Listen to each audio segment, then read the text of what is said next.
All right.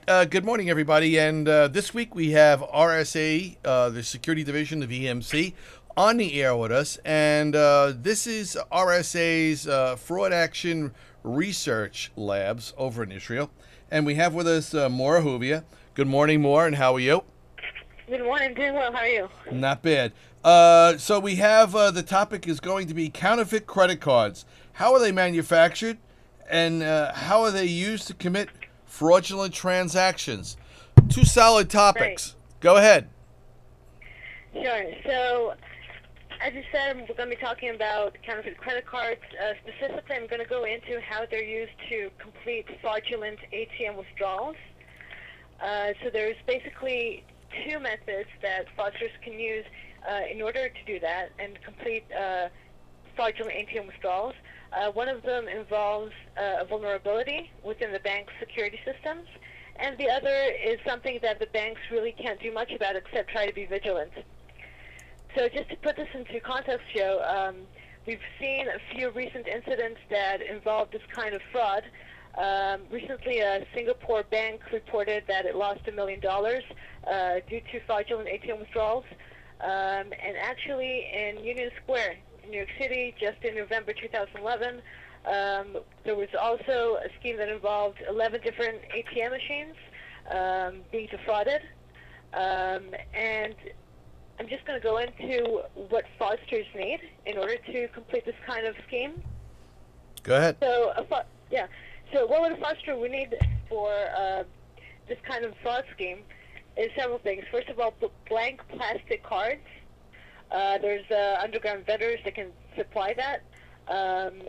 You would then need some kind of payment card template or some kind of design or logo. Some of them don't even bother with that and just take old credit cards. They erase the information stored on the card's magnetic stripe, and then they can re-encode it with the new payment card information. So a fraudster would need either old or new plastic payment cards, a magnetic encoder with which fraudsters would be able to encode the stolen information, and the compromised payment card data itself. So let's just look at the two fraud schemes I was talking about earlier. So one of them involves what's called skimmers. Basically, these are devices that are attached over ATM machines. They're fixed to the card slot where you would put in your card, and they're made to look inconspicuous. Sometimes it's very difficult to tell that an ATM machine has even been tampered with if you're not familiar with it, and you don't see any kind of suspicious change. And then, along with that, fraudsters would use a hidden small camera, which they would either attach, close to the keypad or overhead above the machine, so the camera is looking down while you're keying in your ATM pin. Mm-hmm.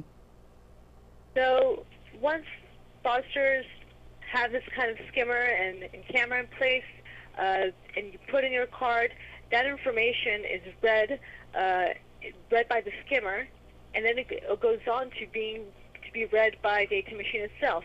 So basically, the fraudster would have the information that's encoded on your magnetic stripe, and then to see your ATM PIN number, he would have the camera with which he could match up that information. And so the fraudster would have, at that point, everything he needs. All he would then have to do is take that information, encode it onto a blank card, and he's good to go. Well, it seems incredibly easy to get this done, huh? It seems like it, unfortunately. So really, all banks can do when they realize that when banks are seeing a spike in this kind of fraud, ATM fraud, what they can do is cross-reference, see which cards have been which cards have been transacting in certain ATM machines, and cross-reference that information with the ATM fraud. So if you know that all these cards that you're seeing fraud on have been used to pull money from certain ATM machines, you can then cross-reference that information and see which ATM machines likely have those skimmers in place. All right. Well, we're going to have more with Maura Huvia from RSA Right after this commercial, we're going to come back with more with you, and we're going to talk about how they're used to commit fraudulent transactions. So we'll be right back right after these messages.